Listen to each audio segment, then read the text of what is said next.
तो हम लोग लास्ट क्लास में स्टार्ट किए थे क्या, कंपनी अकाउंट्स। क्या क्या पढ़े थे हम लोग? सबसे पहले कंपनी का डिफिनीशन पढ़े थे। कंपनी क्या होता है? कंपनी क्या होता है कि ग्रुप ऑफ पर्संस आपस में मिल करके एक ऑर्गेनाइजेशन को इनकॉर्पोरेट करवाते हैं। कहाँ इनकॉर्पोरेट करवाते हैं? कंपनीज एक्ट 1956 या 2013। 2013 के बाद कंपनी कहाँ रजिस्ट्रेशन होना स्टार्ट हो गया है? Companies act 2013। और उससे पहले कहाँ रजिस्ट्रेशन होता था? Company act 1956। ठीक है। वहां पे क्या होता था कि किसी भी ऑर्गेनाइजेशन में जब बहुत ही ज्यादा बड़े लेवल पे फंड्स का रिक्वायरमेंट होता है तो क्या करते हैं, उसी बड़े फंड्स को हम लोग छोटे छोटे टुकड़े में बांट देते हैं और हर एक टुकड़े को हम लोग क्या बोलते हैं? शेयर्स। और एज ए कंबाइंड उस कैपिटल को हम लोग क्या बोलते हैं? Share capital. और हर एक छोटा छोटा टुकड़ा कहलाता है शेयर्स। अब जिस भी इंसान को कंपनी में पैसा इन्वेस्ट करना है वो क्या करेगा? एक कंपनी का शेयर खरीदेगा, जिसके थ्रू क्या होगा? कंपनी को पैसे मिल जाएंगे, उस बंदे को क्या मिल जाएगा? ओनरशिप मिल जाएगा। ठीक है। तो इस तरीके से हमारा कंपनी फंक्शन करता है। कंपनी में कैपिटल कहाँ से आते हैं? कंपनी में कैपिटल आता है शेयर कैपिटल के थ्रू। और वो आता कैसे है? ट्रांसफरेबल शेयर्स के थ्रू। जो शेयर होता है वो क्या होता है? ट्रांसफरेबल होता है। एक इंसान दूसरे इंसान को आसानी से क्या कर सकता है? ट्रांसफर कर सकता है।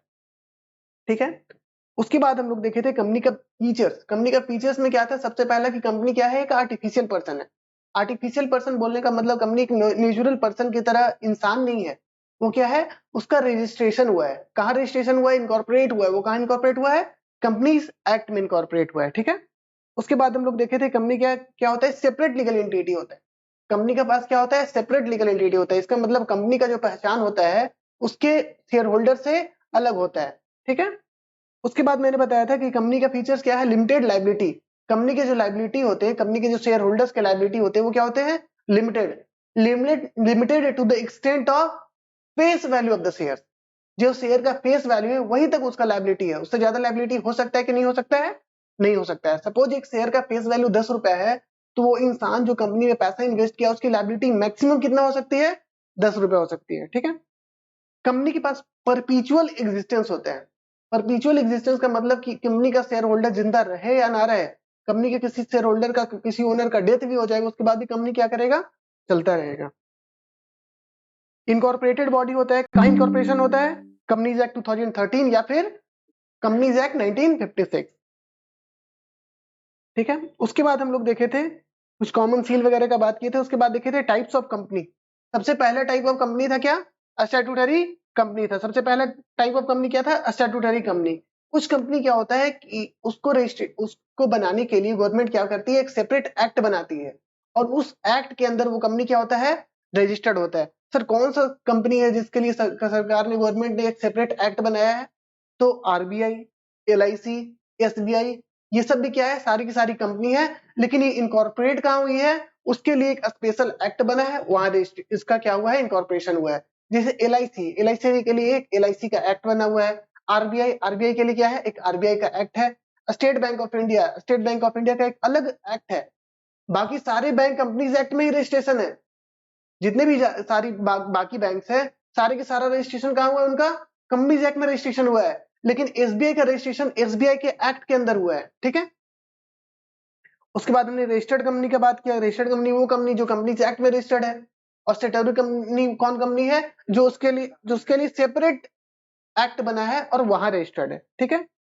लाइबिलिटी के बेसिस पे हम लोग बाइफरकेट किए थे कंपनीज को। टाइप्स ऑफ कंपनी बताए थे, जिसमें पहला क्या था? Company limited by share.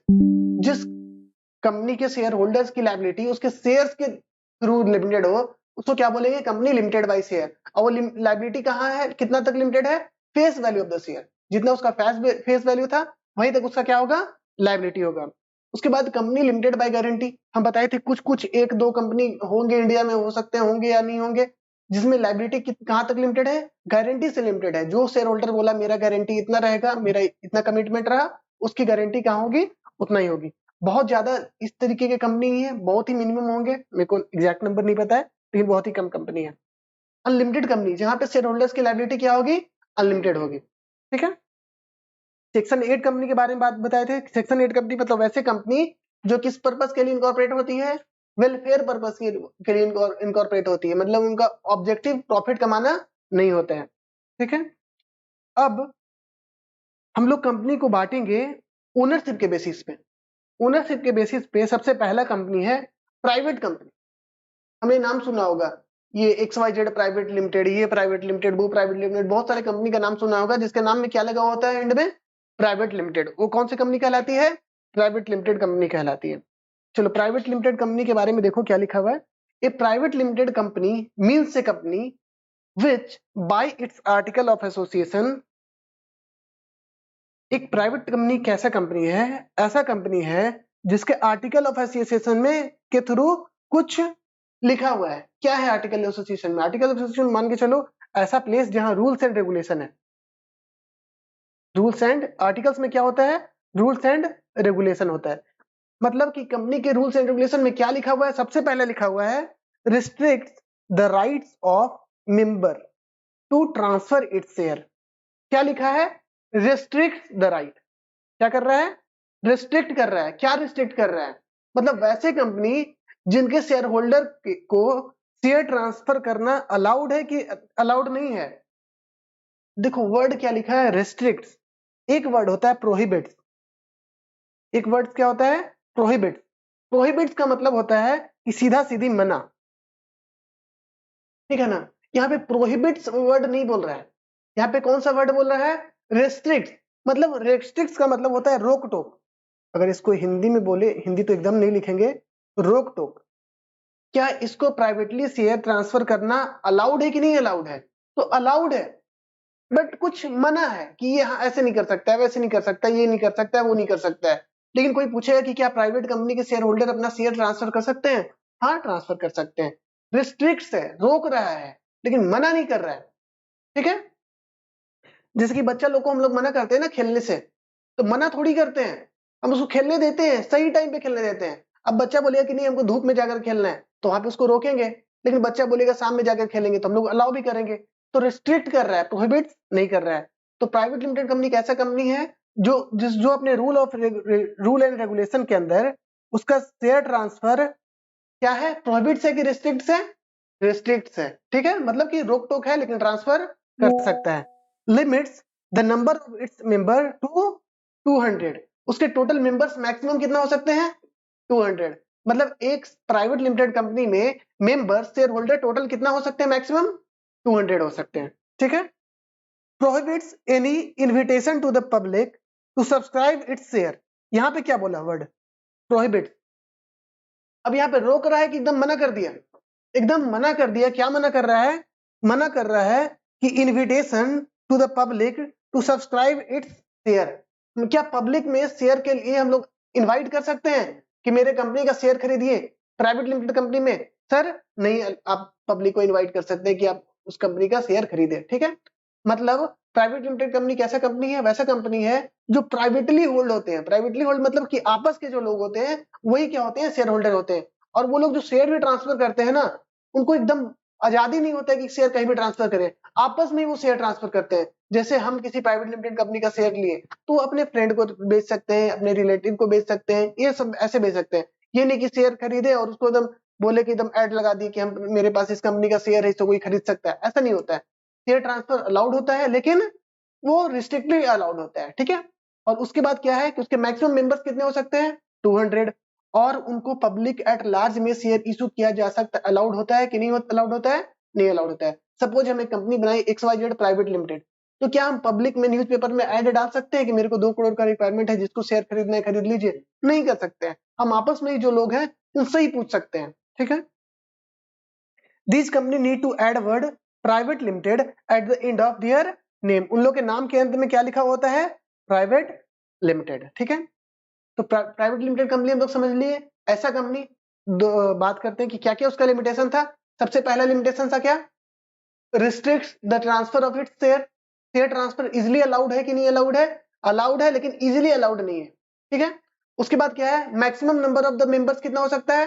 200 हो सकता है। क्या सर 200 हो गया तो उसके बाद एक भी शेयर होल्डर नया नहीं आ सकता है? नहीं आ सकता है, ठीक है। उसके बाद क्या होता है कि invitation to the public at large. हम लोग क्या शेयर इनवाइट कर सकते हैं पब्लिक एट लार्ज? क्या पब्लिक में किसी को भी हम लोग पूछ सकते हैं मेरे कंपनी का शेयर खरीदेगा कि नहीं खरीदेगा? नहीं खरीदेगा, ठीक है।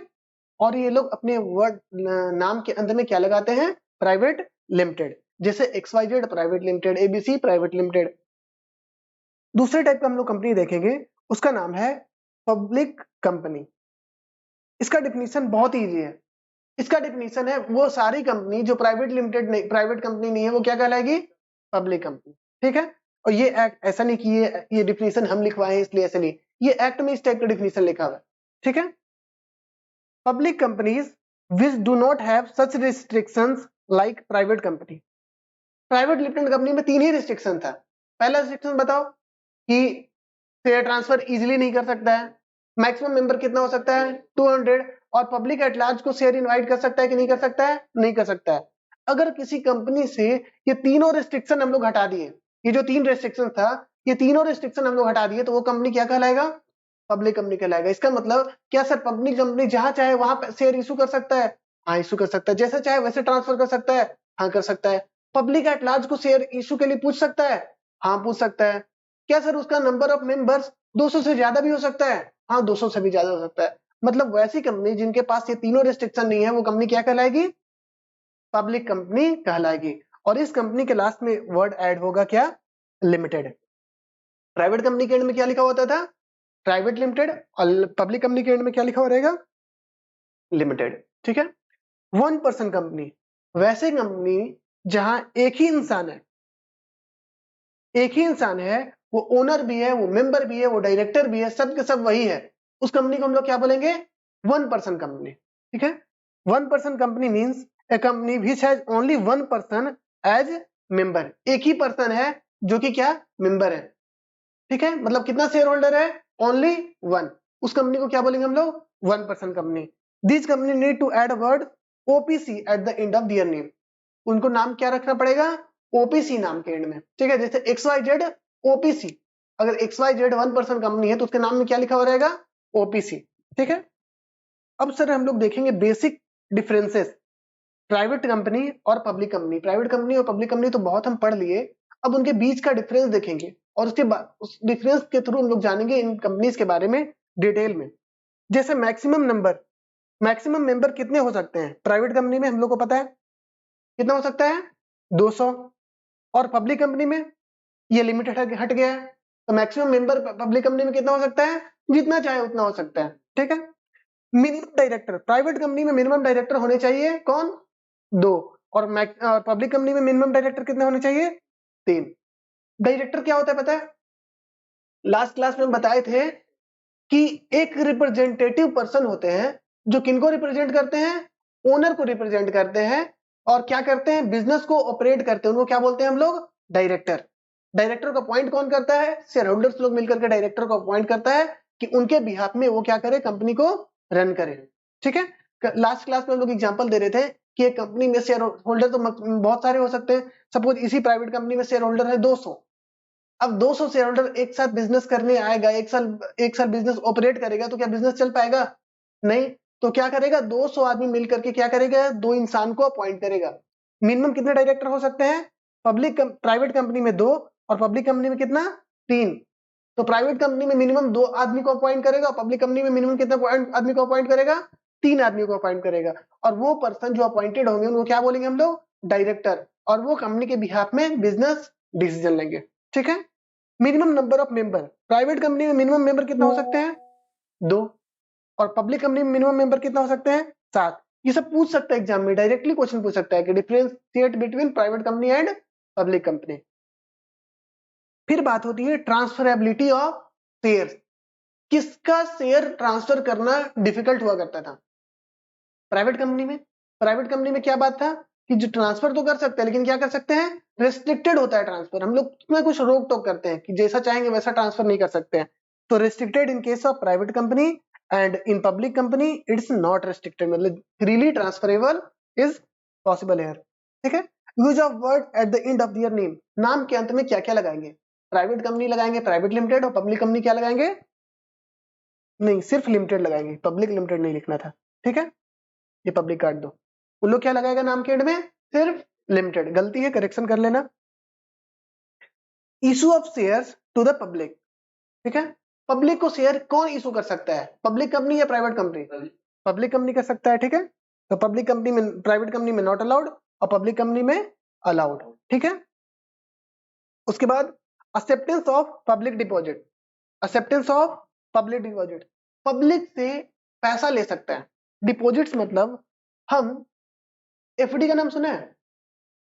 सपोज एसबीआई में मेरा अकाउंट है, हम एसबीआई में एक एफडी खुलवाना चाहते हैं, डिपॉजिट्स 10 लाख रुपए हम एफडी कर देते हैं और एसबीआई क्या करेगा, मेरा 10 लाख रुपए रखे रहेगा और कुछ समय बाद, सपोज 5 साल बाद, 6 साल बाद में कोई इंटरेस्ट के साथ पैसा लौटाएगा। तो एसबीआई क्या है, बैंक है, वो क्या रिसीव कर रही है, डिपॉजिट रिसीव कर रही है। हम लोग का पैसा बैंक डिपॉजिट्स के तरीके से रिसीव कर रही है। तो क्या कोई कंपनी भी किसी इंसान का डिपॉजिट रिसीव कर सकती है क्या? प्राइवेट कंपनी नहीं रिसीव कर सकती है, पब्लिक कंपनी क्या कर सकती है, रिसीव कर सकती है। ठीक है, तो acceptance of deposit private company में नॉट अलाउड और पब्लिक कंपनी की क्या है, अलाउड है। पब्लिक कंपनी क्या डिपॉजिट रिसीव कर सकता है? हाँ, रिसीव कर सकता है। Maximum number of director, maximum number of director दोनों में क्या है, 15। मतलब पब्लिक कंपनी हो या प्राइवेट कंपनी हो, मैक्सिमम कितने डायरेक्टर्स हो सकते हैं, 15। ठीक है, यहां तक कंप्लीट हो गया, एक बार देख लो। नेक्स्ट टॉपिक है हम लोग का memorandum of association. Memorandum of association किसे बोलते हैं? एक कंपनी है, ठीक है, एक कंपनी है, ये क्या बन गया, एक और डिजाइन बन गया, ये एक कंपनी है, ठीक है। इस कंपनी का क्या है, कुछ फंडामेंटल डॉक्यूमेंट्स होंगे। फंडामेंटल डॉक्यूमेंट मतलब वैसे डॉक्यूमेंट जिसके बेसिस पे ये कंपनी क्या हुआ है, इनकॉर्पोरेट हुआ है। ठीक है, एमओए के बारे में पढ़ते हैं, memorandum of association. Memorandum of association को प्यार से हम लोग क्या बोलेंगे, एमओए। ठीक है, the MOA is fundamental documents of the company. इस कंपनी का ये क्या है, फंडामेंटल डॉक्यूमेंट। फंडामेंटल डॉक्यूमेंट बोलने का मतलब वैसे डॉक्यूमेंट जिसके बेसिस पे ये कंपनी क्या हुआ है, इनकॉर्पोरेट हुआ है। It defines the power of the company. ये क्या होते हैं, मेमोरेंडम ऑफ एसोसिएशन और आर्टिकल ऑफ एसोसिएशन, दो पेपर्स होते हैं। ठीक है, दो पेपर्स होते हैं, एक का नाम है मेमोरेंडम ऑफ एसोसिएशन, एक का नाम होता है article of association. Memorandum of association को शॉर्ट में हम लोग बोलेंगे एमओए और आर्टिकल ऑफ एसोसिएशन को हम लोग शॉर्ट में बोलेंगे क्या, एओए। मेमोरेंडम ऑफ एसोसिएशन और आर्टिकल एसोसिएशन दोनों किस टाइप के डॉक्यूमेंट्स हैं, फंडामेंटल डॉक्यूमेंट्स हैं। मतलब जो भी कंपनी इनकॉर्पोरेट होगा वो इन डॉक्यूमेंट्स के बेसिस पे ही इनकॉर्पोरेट होगा। ठीक है, क्या होगा सर, मेमोरेंडम एसोसिएशन में क्या होगा कि कंपनी क्या करने के लिए बना है ये डिफाइन होगा। कंपनी क्या, कंपनी का ऑब्जेक्ट क्या होगा, कंपनी क्या करेगी ये डिफाइन होगा। कंपनी कोई बिजनेस करेगा, कंपनी क्या करेगा, कंपनी कहाँ है, ये सारी चीज कौन बताएगा हम लोग को, मेमोरेंडम ऑफ एसोसिएशन। क्या क्या बताएगा कि कंपनी का नाम क्या है, सबसे पहले क्या बताएगा मेमोरेंडम एसोसिएशन कि कंपनी का नाम क्या है। उसके बाद बताएगा कि कंपनी कहाँ सिचुएटेड है, क्या बताएगा, कंपनी कहाँ सिचुएटेड है। उसके बाद बताएगा कंपनी का क्या है, ऑब्जेक्ट क्या है, कंपनी जो बना है वो किस ऑब्जेक्टिव के साथ बना है, कंपनी का ऑब्जेक्टिव क्या होगा, ये कौन बताएगा हम लोग को, मेमोरेंडम ऑफ एसोसिएशन। कंपनी के लायबिलिटी क्लॉज, कि कंपनी का लायबिलिटी क्या होगा, लिमिटेड बाय शेयर होगा, लिमिटेड बाय गारंटी होगा, अनलिमिटेड होगा, ये क्या बताएगा हमारा, कौन बताएगा हमारा, मेमोरेंडम ऑफ एसोसिएशन। और क्या बताएगा, कैपिटल, कंपनी का शेयर कैपिटल कितना होगा, 1 करोड़ होगा, 10 करोड़ होगा या कितना होगा, ये कौन बताएगा हम लोग को, मेमोरेंडम ऑफ एसोसिएशन। और क्या बताएगा, एसोसिएशन क्लाउज, मतलब कि कंपनी किन किन लोगों ने मिलकर के उस कंपनी को बनाया है, ये सब कहां मेंशन होगा हमारा, ये सब हमारा मेंशन होगा मेमोरेंडम ऑफ एसोसिएशन के क्लाउज में। मतलब कंपनी क्या बिजनेस करेगी ये कहां लिखा हुआ होगा, एमओए में। अगर कंपनी एमओए में लिखा हुआ है कि कंपनी बिजनेस करेगी मैन्युफैक्चरिंग ऑफ मोबाइल, तो कंपनी को पावर कौन दिया कि कंपनी मोबाइल मैन्युफैक्चर कर सकती है, उसका एमओए पावर दिया।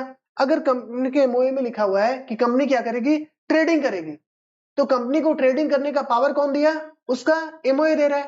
ठीक है, तो कंपनी एमओए क्या होता है, it is a fundamental documents. MOA क्या होता है, it is a fundamental document. Fundamental document बोलने का मतलब कि on the basis of this documents company has been incorporated. Okay, तो एमओए क्या होता है, एक फंडामेंटल डॉक्यूमेंट होता है। It defines the power of the company. Power कौन डिफाइन करता है कंपनी का, एमओए डिफाइन करता है कि कंपनी के पास क्या पावर है, कंपनी के पास क्या राइट है, ये कौन डिफाइन करता है, एमओए डिफाइन करता है। ठीक है, and provides the framework on the basis of which company will operate. ये जो भी सारे बने हुए हैं ऑब्जेक्ट वगैरह हैं, कंपनी के नाम है, कंपनी कहाँ सिचुएटेड है, कंपनी किस तरीके की लायबिलिटी रहेगी, ये सारा का सारा रूल्स एंड रेगुलेशन कंपनी के बारे में बना करके कौन दिया, कंपनी का राइट्स कौन दिया, एमओए दिया। कंपनी को राइट्स कौन दे रहा है, एमओए दे रहा है, और उसी राइट्स के बेसिस पे कंपनी क्या होगा, ऑपरेट करेगा। ठीक है, it lays down the basic condition on which company is incorporated. Company के इनकॉर्पोरेशन का बेसिक कंडीशन ही कहां लिखा हुआ होता है, एमओए में लिखा होता है। बेसिक कंडीशन जैसे कंपनी का नाम क्या होगा, कहां लिखा हुआ रहेगा, एमओए में लिखा हुआ रहेगा। कंपनी कहां सिचुएटेड होगी, ये कहां लिखा हुआ है, एमओए में लिखा हुआ है। कंपनी का ऑब्जेक्ट क्या होगा, ये कहां लिखा हुआ है, एमओए में लिखा हुआ है। और क्या क्या लिखा हुआ है, लायबिलिटी, कैपिटल एंड एसोसिएशन। तो बेसिक कंडीशन कौन देता है कंपनी को इनकॉर्पोरेट करने के लिए, एमओए देता है। ठीक है, इन्हीं 6 चीजों को, जो 6 चीज हम लिखे यहाँ पर, इसको क्या बोलते हैं हम लोग, क्लाउजेज ऑफ कंपनीज। तो अगर आपसे एग्जाम में पूछा जाए what are the clauses of the company, तो सबसे पहले तो कितने क्लाउज होते हैं कंपनी के, टोटल कितने क्लाउज होते हैं, 6 क्लाउज होते हैं। वो 6 क्लाउज का नाम क्या है, name of the company, name clause, situation clause, object clause, liability clause, capital clause and association clause. ये 6 क्लाउज में क्या क्या लिखा होगा, नेम क्लाउज में क्या लिखा हुआ रहेगा, नाम क्या होगा कंपनी का। उसके बाद क्या है, सिचुएशन क्लाउज, सिचुएशन क्लाउज में क्या लिखा होगा कि कंपनी कहां सिचुएटेड है, कंपनी कहां इनकॉर्पोरेटेड है, कंपनी का रजिस्टर्ड ऑफिस क्या है होगा। ठीक है, उसके बाद क्या है, ऑब्जेक्ट क्लाउज, ऑब्जेक्ट क्लाउज में क्या लिखा हुआ होगा कि कंपनी क्या बिजनेस करेगी, कंपनी का ऑब्जेक्ट क्या रहेगा, कंपनी कैसे कौन सा बिजनेस करेगी, ये कहां लिखा हुआ रहेगा, object clause. Liability clause, liability clause में क्या लिखा हुआ रहेगा कि कंपनी के शेयर होल्डर्स की लायबिलिटी क्या रहेंगी। उसके बाद क्या है, कैपिटल क्लाउज, कंपनी का शेयर कैपिटल कितना होगा, ये कहां लिखा हुआ रहेगा, कैपिटल क्लाउज में। और एसोसिएशन क्लाउज में क्या लिखा हुआ रहता है कि कौन कौन मेंबर्स थे जिन्होंने मिलकर के स्टार्टिंग में कंपनी को क्या करा, इनकॉर्पोरेट करा। ये कौन सा क्लाउज होगा, एसोसिएशन क्लाउज। तो सर आपने बताया कि एमओए और एओए दोनों क्या है, फंडामेंटल डॉक्यूमेंट्स हैं किसका, कंपनी का, जिसके बेसिस पे कंपनी क्या है, इनकॉर्पोरेट हुआ है। तो एमओए तो समझ गए कि सारा ओवरऑल आपको बताता है, कंपनी का ब्रॉड एस्पेक्ट बताता है कि कंपनी क्या है और क्या करती है। ठीक है, अगर हम मेरे को जानना होगा कि कोई कंपनी क्या करती है, तो हम क्या देखेंगे उस कंपनी का, एमओए देखेंगे। सपोज आप लोग का कंपनी है XYZ लिमिटेड, अब मेरे को जानना है कि आपकी कंपनी क्या करती है, तो हम क्या करेंगे, आपका एमओए मांगेंगे हम आपसे, और आपका एमओए पढ़ेंगे, जिससे पता अच्छा आपकी कंपनी का ये नाम है, अच्छा आपकी कंपनी यहाँ सिचुएटेड है, अच्छा आपकी कंपनी ये करती है, अच्छा आपकी कंपनी का कैपिटल इतना है, अच्छा आपका कंपनी का लायबिलिटी ऐसा ऐसा है। तो अगर मेरे को बाहर वाले लोगों को अगर जानना होगा कंपनी के लिए, तो कंपनी के बारे में, तो क्या देखेगी, एमओए देखेगी। तो सर एओए क्या करती है, एमओए तो समझ गया कि बाहर वाले लोगों को पता करना है कि आपकी कंपनी क्या करती है, तो ये क्या देखेगी, एमओए देखेगी। तो एओए क्या है सर, एओए क्या होता है, इंटरनल कंपनी ऑपरेट कैसे करेगा, इंटरनल कंपनी ऑपरेट कैसे करेगा, ये कौन बताता है हमारा, ये बताता है हमारा एओए। एओए क्या बताता है कि कंपनी में डायरेक्टर्स अपॉइंट करने हैं। अच्छा बताओ डायरेक्टर अपॉइंट करने का तरीका क्या है, तो तरीका कहां लिखा हुआ रहेगा, एओए में लिखा हुआ रहेगा। अच्छा कंपनी का शेयर ट्रांसफर करना है, तो ट्रांसफर करने का तरीका कहां लिखा हुआ रहेगा, एओ में लिखा हुआ रहेगा। कंपनी में किसी का और कोई काम करना है, कंपनी में कोई एमडी अपॉइंट करना है, कंपनी में कोई और मैनेजरियल डिसीजंस लेना है, ये सारे जो इंटरनल रूल्स एंड रेगुलेशन है वो कहां ले डाउन होंगे, आर्टिकल ऑफ एसोसिएशन में। ठीक है, तो बाहर के लिए कौन सा डॉक्यूमेंट्स इंपॉर्टेंट है, एमओए, और इंटरनल वर्किंग के लिए कौन सा डॉक्यूमेंट इंपॉर्टेंट है, एओए। ठीक है, चलो एक बार पढ़ लेते हैं एओए के बारे में। It contains sets of rules and regulation of the company for management of the company. AOA क्या करता है, कुछ रूल्स एंड रेगुलेशन देता है, क्या देता है, sets of rules and regulation, rule and regulation देता है किस लिए, कंपनी जिसके ऊपर क्या करेगी, मैनेज करेगी, मैनेजमेंट करेगी, उन्हीं रूल एंड रेगुलेशन के बेसिस पे। ठीक है, this document governs internal working of the company, internally company काम कैसे करेगी, ये कहां से गवर्न होता है, एओए के थ्रू गवर्न होता है। This documents helps in taking internal decision of the company, company internal decision किस तरीके से लेगी, ये कौन बताता है, हमारा एओए बताता है। तो सर कुछ एग्जांपल बताइए कि क्या क्या एग्जांपल है, एक दो एग्जांपल लेके बताइए।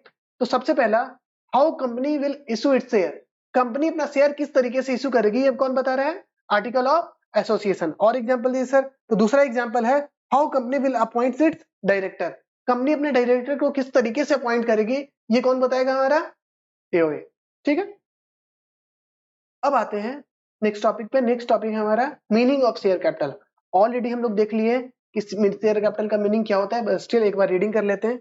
ऐसे शेयर कैपिटल का मीनिंग क्या होता है, शेयर कैपिटल का मतलब होता है कंपनी के जो कैपिटल होते हैं वो क्या होते हैं, छोटे छोटे शेयर्स में बटे हुए होते हैं, इसलिए उस कैपिटल को क्या नाम देते हैं हम लोग, शेयर कैपिटल। चलो एक और पढ़ लेते हैं।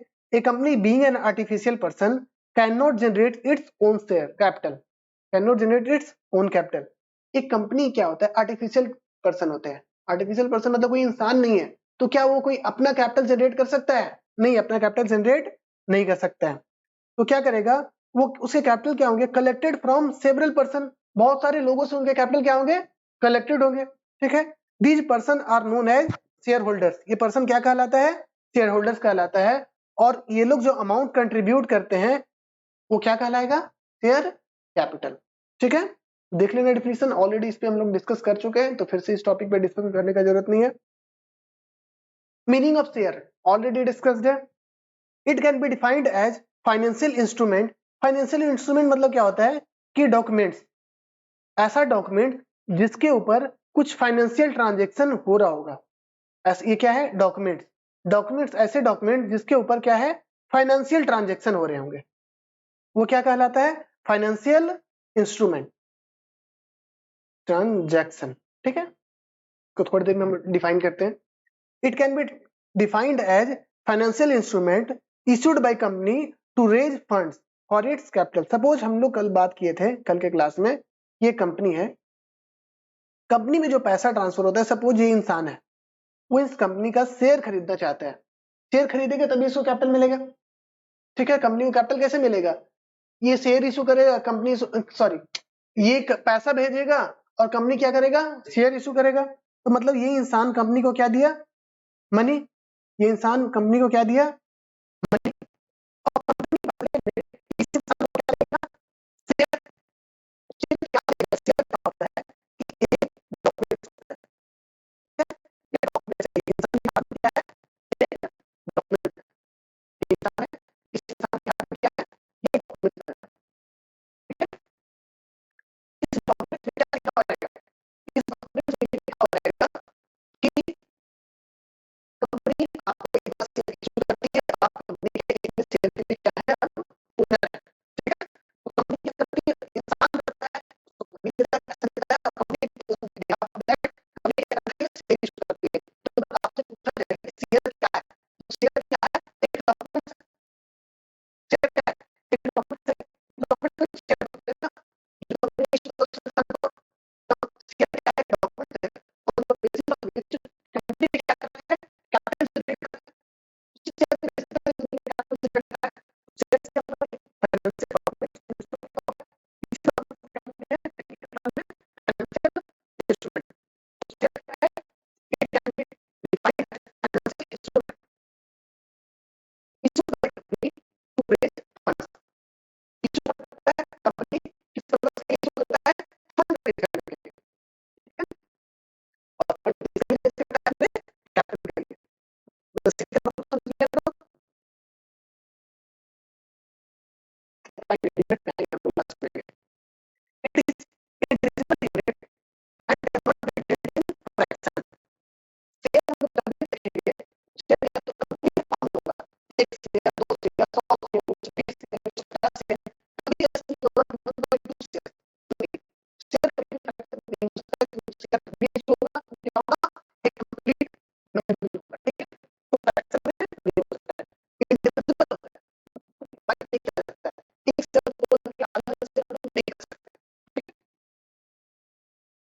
अब हम लोग देखेंगे types of share, types of share क्या है, प्रेफरेंस शेयर और इक्विटी शेयर, प्रेफरेंस इसको बोलते हैं और इक्विटी शेयर इसको बोलते हैं,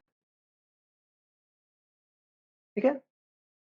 अब हम लोग स्टार्ट करेंगे टाइप्स ऑफ शेयर। कितने टाइप्स ऑफ शेयर होते हैं, तो शेयर दो तरीके के होता है, एक हुआ प्रेफरेंस शेयर, एक होता है इक्विटी शेयर। जनरली जो शेयर जिस टाइप के इशू होते हैं वो जनरली कौन सा शेयर इशू होते हैं, इक्विटी शेयर। बट एक और शेयर इशू होता है, वो उसका नाम है प्रेफरेंस शेयर। तो क्या डिफरेंस है इक्विटी शेयर और प्रेफरेंस शेयर में, ये हम लोग डिफाइन करते हुए क्या करेंगे, प्रेफरेंस शेयर का मतलब भी समझेंगे और इक्विटी शेयर का मतलब भी समझेंगे। एज ए जनरली कौन सा शेयर इशू होता है, इक्विटी शेयर इशू होता है। तो सपोज एक इंसान है, जैसे आशुतोष है, आशुतोष को इशू हुआ है इक्विटी शेयर, और तुम्हारा नाम क्या है, अरोमा, इनको इशू हुआ है क्या? Preference share. उसको बोलेंगे हम लोग इक्विटी शेयर होल्डर, आप लोग क्या बोलेंगे? Preference share holder. तो इक्विटी शेयर होल्डर और प्रेफरेंस शेयर होल्डर में सबसे पहले डिफरेंस है राइट ऑफ डिविडेंड का। प्रेफरेंस वर्ड का मतलब क्या होता है? प्रेफरेंस का मतलब क्या होता है? प्रेफरेंस वर्ड का मतलब क्या होता है? कुछ एडवांटेज। प्रेफरेंस का मतलब क्या होता है? कुछ एडवांटेज। ऐसे भी लड़कियों को सरकार ऑलरेडी बहुत सारा प्रेफरेंस दे करके रखी है, जैसे ट्रेन में एक्स्ट्रा बॉगी, ये सब। आप ये नहीं बोल रहे कि वो सब गलत है, ठीक है ना? बट प्रेफरेंस का मतलब क्या होता है? प्रेफरेंस का मतलब है कि एडवांटेज ओवर अदर्स, जो सब लोग को मिलता है उससे अलावा, है ना? तो इक्विटी शेयर्स के अलावा प्रेफरेंस शेयर वालों के पास क्या क्या एडवांटेज होता है, ये डिस्कशन करते हुए हम लोग प्रेफरेंस शेयर होल्डर का मतलब समझेंगे। तो अगर सपोज होता क्या है कि कोई भी कंपनी है, कंपनी में पैसा इन्वेस्ट कैसे करते हैं? कैपिटल के थ्रू, राइट? सपोज एक कंपनी है, हमने क्या करा? शेयर इशू करा, और उस पैसे से हमने बहुत सारा पैसा कमाया। तो उस पैसे पे हक किनका है? शेयर होल्डर्स का। शेयर होल्डर का ही पैसा से हम लोग बिजनेस किए हैं, तो उस इनकम पे हक किसका होगा? शेयर होल्डर्स का। और वो हक उनको वापस कैसे देगी कंपनी? कंपनी क्या करती है? प्रॉफिट जनरेट करती है, और उस प्रॉफिट को डिविडेंड की तरह वापस लौटाती है किनको? शेयर होल्डर्स को। तो शेयर होल्डर्स को पैसा वापस कैसे मिलता है? डिविडेंड की तरह पैसा क्या होता है? वापस मिलता है। तो ये जो डिविडेंड है, वो डिविडेंड मिलने का हक पहले किसको होगा? इक्विटी वाले को होगा या प्रेफरेंस वाले को होगा? प्रेफरेंस वाले को होगा। मतलब अगर कंपनी को डिविडेंड इशू करना है, तो सबसे पहले वो डिविडेंड किसको इशू होगा? प्रेफरेंस शेयर होल्डर को इशू होगा, और उसको इशू हो जाने के बाद किसको इशू होगा? इक्विटी शेयर होल्डर्स को इशू होगा, ठीक है? तो जो पहला डिफरेंस था प्रेफरेंस शेयर और इक्विटी शेयर होल्डर में, वो क्या है कि राइट ऑफ डिविडेंड। किसके पास पहले है डिविडेंड रिसीव करने का राइट? प्रेफरेंस शेयर होल्डर वाले के पास क्या है राइट? पहले डिविडेंड उसको मिलेगा, और प्रेफरेंस शेयर होल्डर को डिविडेंड मिल जाएगा, उसके बाद किसको डिविडेंड मिलना होगा? इक्विटी शेयर होल्डर को डिविडेंड मिलेगा। Rate of dividend, preference share holder का रेट ऑफ डिविडेंड फिक्स होता है 5% प्रेफरेंस शेयर, 10% प्रेफरेंस शेयर। इसका मतलब हर साल उसको 10% मिलना है। सपोज वो 100 रुपया कैपिटल में लगाया, तो उसको 10 रुपया हर एक साल मिलना है। किनको मिलना है? प्रेफरेंस शेयर होल्डर वालों को। उनके रेट ऑफ डिविडेंड मोस्टली क्या होते हैं? फिक्स होते हैं। लेकिन क्या इक्विटी शेयर होल्डर वालों का डिविडेंड फिक्स होता है? नहीं, कोई फिक्स नहीं होता है, पता भी नहीं रहता है भाई मिलेगा कि नहीं मिलेगा। तो किनका रेट ऑफ डिविडेंड फिक्स होता है? प्रेफरेंस शेयर होल्डर वाले को डिविडेंड फिक्स होता है, और इक्विटी शेयर होल्डर वाले को डिविडेंड फिक्स होता है कि फिक्स नहीं होता है? नहीं होता है fix. Refund of capital, refund of capital. Suppose कोई कंपनी बनाए, ठीक है? कोई कंपनी बनाए, सपोज हम लोग एक कंपनी बनाए थे, 2 करोड़ से कंपनी स्टार्ट किए थे, परसों ही स्टार्ट किए थे ना, लास्ट क्लास में स्टार्ट किए थे हम लोग। तो 2 करोड़ से कंपनी स्टार्ट की होंगे। सपोज उस कंपनी का कॉर्पोरेट किए थे हम लोग 10 साल के लिए, 10 साल बिजनेस की, मेरा पूरा प्रोजेक्ट खत्म हो गया। अब क्या करेंगे? कंपनी क्या करेगी? उसको पैसा रिफंड करेगी। किसको रिफंड करेगी? जिनसे पैसा ली थी। तो ये जो रिफंड ऑफ कैपिटल होता है, कंपनी कब पैसा रिफंड कर रही है? Eight the time of company बंद हो रही है 10 साल बाद। तो कंपनी जो पैसा रिफंड कर रही है, उसमें वो पैसा रिफंड होने टाइम भी किसका पहले लेने का राइट है? प्रेफरेंस शेयर होल्डर को पहले रिसीव करने का राइट है। इक्विटी शेयर होल्डर कब लेगा? पहले प्रेफरेंस शेयर होल्डर को सारा पैसा चुक जाएगा, तब जाकर के इक्विटी शेयर होल्डर को मिलेगा। तो सर इससे क्या फर्क पड़ता है? इससे क्या फर्क पड़ता है? मिल तो जा ही रहा है, जरूरी नहीं है। सपोज 10 साल कंपनी बिजनेस की और लॉस हो गया, इतना ही पैसा बचा कि सिर्फ प्रेफरेंस शेयर होल्डर के वाले को ही पैसा दिया जा सकता है, तो क्या इक्विटी शेयर होल्डर वालों को पैसा मिलेगा? नहीं मिलेगा। तो इस तरीके से क्या है, अलग अलग क्या है? प्रेफरेंस है। किसको प्रेफरेंस है? प्रेफरेंस शेयर होल्डर वाले को। किससे एडवांटेज है? ज्यादा एडवांटेज है इक्विटी शेयर होल्डर से, क्या है? ज्यादा एडवांटेज है। तो eight the time of winding up, company जो बंद होता है उसको क्या बोलते हैं? उसका नाम क्या बोला जाता है? Winding up. कंपनी का बंद होने का नाम क्या है? Winding up. जब पार्टनरशिप बंद होता था उसको बोलते थे हम लोग क्या? डिसोल्यूशन, ठीक है? तो कंपनी जब बंद होता है, उस टाइम पे कौन सा शेयर होल्डर को पहले पैसा मिलेगा? प्रेफरेंस शेयर होल्डर वालों को क्या होगा? पहले पैसा मिलेगा। और at the time of winding off, equity share holder will be paid after payment to preference share holder. Preference share holder को पैसा मिल जाएगा, उसके बाद किसको पैसा मिलेगा? इक्विटी शेयर होल्डर को। मैनेजमेंट, मैनेजमेंट कौन संभालेगा? होता ये है ना कि कंपनी के नॉर्मल जो ओनर कहलाते हैं ना, जो नेचुरल ओनर कहलाते हैं, वो इक्विटी शेयर होल्डर कहलाते हैं। प्रेफरेंस शेयर होल्डर भी ओनर होते हैं, विथ प्रेफरेंशियल राइट। कहीं कहीं प्रेफरेंशियल राइट है, इन लोगों को प्रेफरेंशियल राइट इसीलिए ज्यादा दिया जाता है कि इनको बिजनेस में ज्यादा इन्वॉल्व नहीं करना चाहते हैं। जो नॉर्मल शेयर होल्डर्स होते हैं, बोलने का मतलब इक्विटी शेयर होल्डर्स होते हैं, वो चाहते हैं कि मेरे को कैपिटल के तौर पे पैसा तो है, लेकिन उस तरफ से पैसा है जो हम लोग को ज्यादा टांग ना अड़ाए, ठीक है ना। तो कंपनी के मैनेजमेंट में कौन हिस्सा लेगा? इक्विटी शेयर होल्डर वाले मैनेजमेंट में हिस्सा लेगा। क्या प्रेफरेंस शेयर होल्डर कंपनी के मैनेजमेंट में हिस्सा लेगा कि नहीं लेगा? नहीं लेगा। एडवांटेज है, एक्स्ट्रा मॉनेटरी टर्म्स से राइट्स है प्रेफरेंस शेयर होल्डर वालों के पास, लेकिन कंपनी के नॉर्मल डिसीजन टेकिंग पावर्स किसके पास होंगे? सारे के सारे इक्विटी शेयर होल्डर के पास। तो management, preference share holder have no right in participate in the management. Management participate कर सकता है प्रेफरेंस शेयर होल्डर की नहीं कर सकता है? नहीं कर सकता है। और equity share holder have all the rights in the management of the company. Company को चलाता ही कौन है? कंपनी का मालिक ही असली कौन है? Equity share holder. तो कंपनी के मैनेजमेंट का सारा राइट किसके पास है? Equity share holder. वही लोग अपॉइंट करेगा डायरेक्टर, तो डायरेक्टर जाकर के बिजनेस चलाएगा। तो अल्टीमेट पावर किसके हाथ में है? इक्विटी शेयर होल्डर के पास। अब वो कौन देगा? Real owner. रियल ओनर कौन है? Equity share holder. तो सारे के सारे वोटिंग में पार्टिसिपेट कौन करेगा? Equity share holder. Equity share holder को एक वोट का वोट करके दिया जाता है, जब उनके बारे में डिस्कशन होती है।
के बारे में पढ़ो।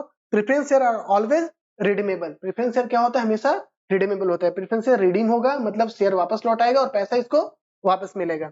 As per companies act, company can not issue irredeemable preference share.